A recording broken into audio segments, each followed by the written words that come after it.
안녕하세요. 책 읽어주는 아내 이태란입니다. 오늘은 나무는 자신을 위해 그늘을 만들지 않는다 중에서 욕망으로부터 자유롭게 읽어드릴게요. 난데없이 돈 100억 원이 생긴다면 어떤 기분일까? 상상만 해도 짜릿하다. 사고 싶은 것을 마음대로 사고 먹고 싶은 것을 마음대로 먹고 무엇이든 하고 싶은 대로 할 수 있을 것 같다. 100억 원이라면 매우 큰 돈이다. 그 돈은 평범한 샐러리맨이 월급을 모아서 만들 수 있는 돈이 아니다. 복권에 당첨된 사람들의 공통점이 신문에 나온 적이 있었다. 그들은 거의 모두 복권에 당첨되자마자 과도한 소비를 시작한다고 한다. 고급 외제차와 근사한 아파트, 그리고 값비싼 물건들을 사들이기 시작하는 것이다. 누구라도 느닷없이 돈 100억 원이 생겼다면 그럴 것 같기도 하다. 그런데 그들은 갑자기 많은 돈이 생겨서 살 수 있는 물건을 맘대로 살 수 있게 되었는데도 생각만큼 별로 행복감이 들지 않았다고 말한다. 그들은 행복하기는커녕 오히려 삶이 지루해지고 무기력해진 느낌에 빠진다고 한다. 그 사람들이 몇 달도 지나지 않아 부유함의 행복감을 잃어버리는 이유는 무엇일까? 우리가 상상하는 것만으로도 짜릿한 그 엄청난 부가 그들에게 지속적인 행복을 가져다 주지 못하는 이유는 무엇일까?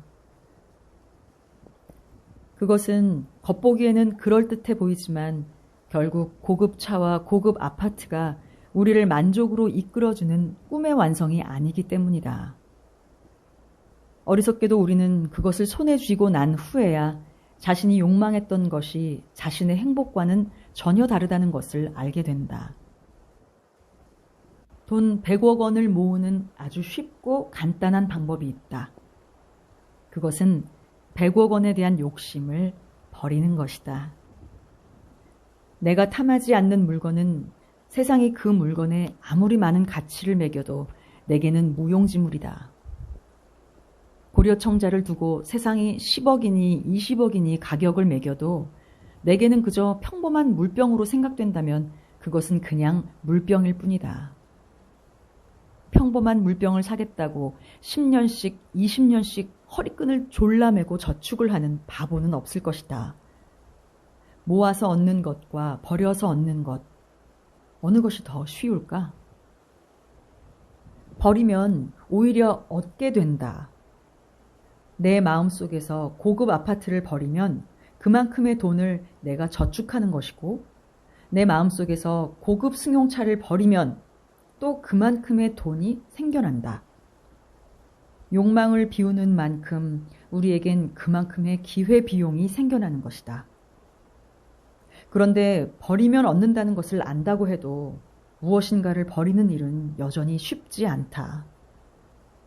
영화 와호장룡에는 주먹을 쥐면 아무것도 없고 손을 펴면 모든 것을 잡을 수 있다 란 대사가 나온다. 참 멋진 말이라고 생각한다. 하나를 버리면 10가지를 가질 수 있는데 우리는 미련하게도 작은 하나를 꼭 움켜쥐고 있느라 많은 것들을 잃어버린다. 24평 아파트를 처음 마련했을 때를 생각해보라. 그땐 세상의 모든 것을 얻은 것처럼 기쁘다. 하지만 우리는 이내 좀 더 큰 아파트에 욕심을 낸다. 그래서 30평짜리 아파트를 사려 하고 30평짜리 아파트를 사게 되면 다시 40평짜리 아파트를 사려고 한다. 그렇게 우리는 더 넓은 평수의 집을 얻기 위해 노력한다. 그것은 검소하고 성실하게 생활해서 아파트의 평수를 늘려가는 것이지만 역으로 말하면 그 돈으로 할 수 있는 많은 일들을 포기했다는 것을 의미하기도 한다. 늘어난 아파트 평수만큼의 돈으로 할 수 있는 많은 일들을 하지 못했기 때문이다. 오랜만에 만난 친구와의 즐거운 자리에서 밥값을 내기가 주저되거나 도움을 요청하는 어려운 이웃을 외면했거나 아니면 자신에게 의미 있는 직장을 선택하기보다는 자신의 적성과 맞지 않아도 보수가 높은 직장을 선택하거나 좀 더 많은 돈을 벌기 위해 가족들과 지내는 시간을 줄여나가거나. 하지만 몇 평 더 넓은 아파트가 친구, 가족, 이웃들 사이에서 무한히 교감하는 우정과 사랑만큼의 기회비용이 될까? 구해서 얻는 것은 그 얻음이 아무리 커도 다음에 더 큰 욕망이 생기기 때문에 만족이 적지만 버려서 얻는 것은 욕망을 죽여서 얻는 것이기 때문에 우리는 그것 자체로 만족할 수 있다. 구해서 얻는 것은 항상 미래의 일이지만 버려서 얻는 것은 언제나 현재의 일이다. 구해서 얻으려 할 때 우리는 그것이 구해질 때까지 행복해질 수 없다. 그러나 버려서 얻을 때는 다르다. 우리는 언제라도 버려서 얻을 수 있고 얻었기 때문에 포만해지고 행복해질 수 있다. 경제가 어렵다고 푸념하는 사람들이 많다.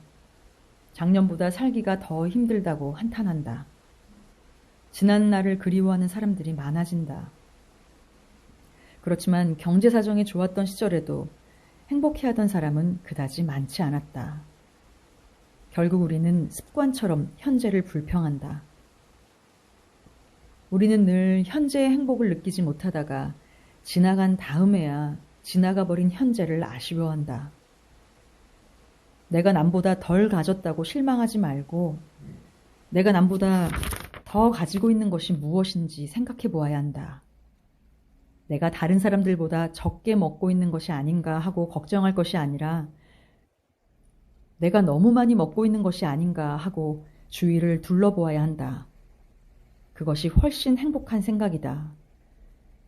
결국 우리를 포만하게 하는 것은 행복한 물건이 아니라 행복한 생각이기 때문이다.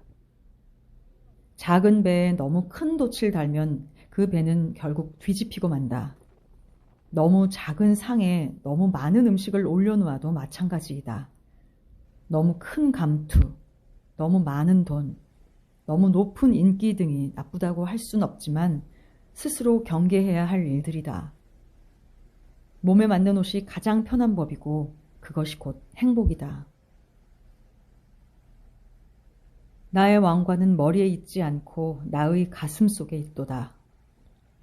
왕관의 장식품은 다이아몬드가 아니라 보이지 않는 보석이다. 나의 왕관은 만족이라 불리는 관. 도대체 몇 명의 임금이 이 왕관을 써보았을꼬. 셰익스피어의 희곡 헨리 6세에 나오는 대사이다. 모든 인간이 고난과 슬픔을 겪으면서도 무덤에 들어갈 때까지 찾아 헤매는 것이 바로 만족이라는 왕관이다. 이 왕관을 쓰고 싶다면 지금 당장 욕망을 놓아야 한다. 오늘도 끝까지 들어주신 여러분 감사합니다. 오늘 영상은요. 저의 친한 지인 두 분이 또 유튜브에 사용하라고 직접 찍어서 보내준 영상을 이 물이라는 주제로 하나로 편집한 건데요. 글 내용처럼 너무 많은 것을 잡기 위해 때로는 놓치지 않기 위해 애쓰기보다는 이렇게 물 흐르듯 자연스럽게 살아야겠다는 생각을 해봤습니다. 오늘도 행복하시고요. 또 좋은 글로 만나요. 고맙습니다.